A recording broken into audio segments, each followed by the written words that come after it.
อันนี้เป็นทางเลข8ที่ข้าเจ้าได้บูรณะสร้างศาลแล้วตั้งแต่ก่อนนี้มา 5-6 ปีแล้วเดี๋ยวนี้สร้างแล้วแต่ก่อนเป็นสร้าง2 เลนสร้างสมัยสงครามโลกครั้งที่2พุ่นและมาบูรณะแล้วและเดี๋ยวนี้มานี้ฮอดปี2021ตั้งแต่โซนประเทศฝรั่งพีจนพอดเมืองมิวนิกหมายความว่าต้องให้แล้วพร้อมด้วยความรถไฟความเลี้ยวสูงความไวสูงอันนี้เป็นเห็นบ่บ้านเมืองของเจ้าสร้างถาวรทุกสิ่งทุกอย่างนี่มันถาวรและก็คุ้มเป็นร้อยปีอันนี้อยากให้พวกเขาเห็นว่าการสร้างศาลอยู่บ้านกับเจ้านั้นต้องเฮ็ดแท้ทำแท้เนาะอันนี้ไปมาสะดวกการขนส่งทุกอย่างปกติเห็นบ่อันนี้เป็นเพื่อตอบสนองความต้องการของประชาชนอีหลีบริษัทห้างและก็หรือว่าส่วนตัวก็สามารถนำใช้ทางตัวนี้อยู่ประเทศเยอรมันสามารถเล่นโดยความไวเนาะบ่จำกัดเนาะหมายความว่าเล่น3 เลนทาง3 เลนหมายความว่ารถซาต้องไปทางเบื้องขวาและทางเลนที่2 เลนที่3เป็นสำหรับไว้แสงเนาะเห็นบ่สวยงามทางเลข8เห็นบ่อันนี้นี่มันที่พัฒนาหรือว่าสร้างศาลแล้วเนาะอันนี้ข้าเจ้าลงทุนอย่างมหาศาลก็อยากให้เห็นว่าความแตกต่างกันระหว่างบ้านเฮาเมืองลาวและก็อยู่บ้านเขาเนาะอันนี้มันหมายความว่าก่อนที่เฮ็ดทางข้าเจ้าได้มีแผนการแห่งชาติและก็เฮ็ดแล้วต้องให้มันกุมเป็น100 ปีแล้วทางที่เฮาแล่นอยู่นี้เขาเห็นอยู่นี่ต้องมีการันตี20 ปีหมายความว่าทางหากว่าเพจุใส่ลุจุใส่ต้องภายใน20 ปีนี้ต้องบริษัทที่มาสร้างนั้นจะต้องได้มาแปลงบ่อโดยที่บ่มีจ่ายเพิ่มเติมอีกเพราะว่าเจ้ารับผิดชอบต้องมีการันตีหรือว่ามีรับประกัน20 ปีอันนี้นี่เห็นบ่อันนี้มันตอนนี้ข้าเจ้าหันบ่ได้ปลูกแปลงแต่ก่อนมีแต่ทาง2 เลนเนาะประมาณ5 กิโลเมตรทางตัวนี้เขาปลูกแปลงหมายความว่าทางมันก็ซื้อขึ้นแล้วเมื่อกี้นี่เป็นทางที่ปัวเนาะหรืออาจ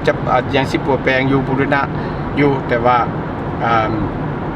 ยังอาจจะเป็นตอนนี้เนาะเห็นว่าอันนี้เป็นทางตั้งสมัยสงครามโลกที่2ก็แตกต่างกันตัวนี้มี2 เลนเนาะแต่ว่าทางก็ยังดีอยู่เห็นบ่พวกท่านเห็นอันนี้เป็นประเทศเยอรมันเขาอาจจะเฮ็ดขัวข้ามไปเลยเพราะว่าทางตัวนี้มันเป็นห้อมผูเนาะนอนห้อมผูตัวนี้นี่มันจะต้องใช้งบประมาณหลายสั่นเขาจะต้องได้เฮ็ดแบบไหนอันนี้เขาก็บ่ทันรู้เนาะมีแต่ตอนนี้ที่บ่ทันได้แปลงอันนี้สมัยของรัชกาลที่2แล้วเนาะอันนี้อยากให้พวกเขาเห็นว่าเขาเจ้าสร้างทางดีอีหลีประเทศอันนี้เนาะบ่แม่นเฮ็ดดีเฮ็ดหัวคุณภาพสูงอันนี้เอาเห็นความแตกต่างกันระหว่างทางเก่ากับทางใหม่อันนี้ก็แม่นการก่อสร้างข้าเจ้าสิเฮ็ดทางรถไฟความไวสูงเนาะขนาดกับทางเลข8นี้เนาะอยากให้พวกท่านเห็นเนาะอันนี้กันก็สิเจาะรอดภูนี่แหละเห็นบ่มันบ่แม่นเรื่องง่ายแต่ข้าเจ้าใช้งบประมาณมหาศาลเนาะเห็นบ่อันนี้เนี่ยเขตนี้นี่แหละเนี่ยอันตัวนี้นี่แม่นฮู้ป่าที่ข้าเจ้าค้นพบอยู่ในเขตนี้เนาะแต่ก่อนเมื่อก่อนนี้เป็นหนองน้ำเนาะเป็นหนองน้ำเป็นบึงเป็นดินอ่อนเป็นบ่อดินที่ขาวๆนี่มันเป็นดินขี้ตมซึ่งจะต้องได้มีการงบประมาณและการวางท่อวางขี้หินวางเหล็กอย่างนักหน่วงเพื่อว่าบ่ให้ทางเคลื่อนโอเคสันติว่าพวกเขาก็มีโอกาสได้นำบรรดาท่านมาเห็นทางอยู่ประเทศเยอรมันเนาะอันนี้ทางเลข8เป็นทางเก่าแก่แห่งหนึ่งของประเทศเยอรมันเนาะแม่นบ่ผู้ที่นั่งนำว่าจังใดดีบ่ดีอย่างดีดาวดีเดือกบ่ดีหลายอันนี้คันทางดีและดีดาวดีเดือกแล้วมันบ่มีปัญหาแล้วไปทางบ่ดีนี่ก็ห้วยดีดาวดีคงเดือก คงดีเดาแล้วก็ดีคงเดือกแล้วอันนี้ก็จังหวะนี่แหละพวกเขาก็จนว่าเป็น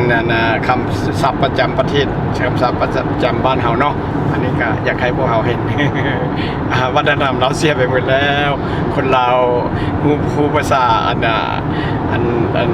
กุ๊บภาษาเขียนหมดแล้วเห็นว่าสินะมาบ่ไปแท้นี่5 นาทีโอเคเนาะสวัสดีเป็นบ่อนพักกิ้งอยู่ประเทศเยอรมันกว้างขวางเห็นว่าเขาจะเห็นรถหลายๆอยู่ที่ทางนั้นนะเขามาพักรถนี้ตามกฎหมายของประเทศเยอรมันแล้วรถคันนึงสามารถแล่นได้8 ชั่วโมงพอ8 ชั่วโมงแล้วต้องพักเนาะหลังจากพักอีก8 ชั่วโมงแล้วจึงเดินต่อได้เนาะอันนี้พวกเขาอยากเห็นว่ามันกว้างขวางสถานที่คนมาแต่ทางไกลสามารถมาพักได้เนาะมาพักผ่อน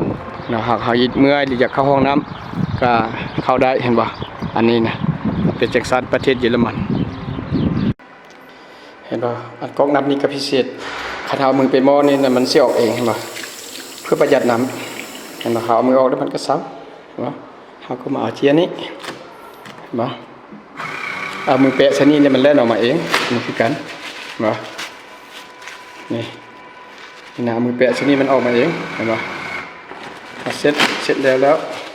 ก็ทิ้งตรงนี้เห็นป่ะอันนี้เห็นทีนี้มันก็ออกมาเองอีกอันนี้มันนำเสือเห็นป่ะอันนี้มันกระเจ้าเห็ดเพื่อสำหรับขนเมื่อกี้นี่เขาเข้ามานี่เนาะผู้หนึ่งหันเป็น70 เซนอย่างนี้นะเห็นป่ะแล้วก็มีคนอนามัยอยู่ตลอดมันก็สะอาดบ้านเมืองอันนี้เป็นทางในเขาประดับคืออยู่ป่าเนาะอันนี้มันไม้ต้นมันไม้แท้ใบมันปลอมเนาะถ้าเลี้ยวไปทางลุ่มเราก็เห็นหลายอย่างเนาะอันนี้มันคนมาพักสามารถมากินข้าวกินน้ำพักมีแห้งแล้วจึงพอเดินทางต่อขอให้ท่านเป็นธรรมชาติที่สุด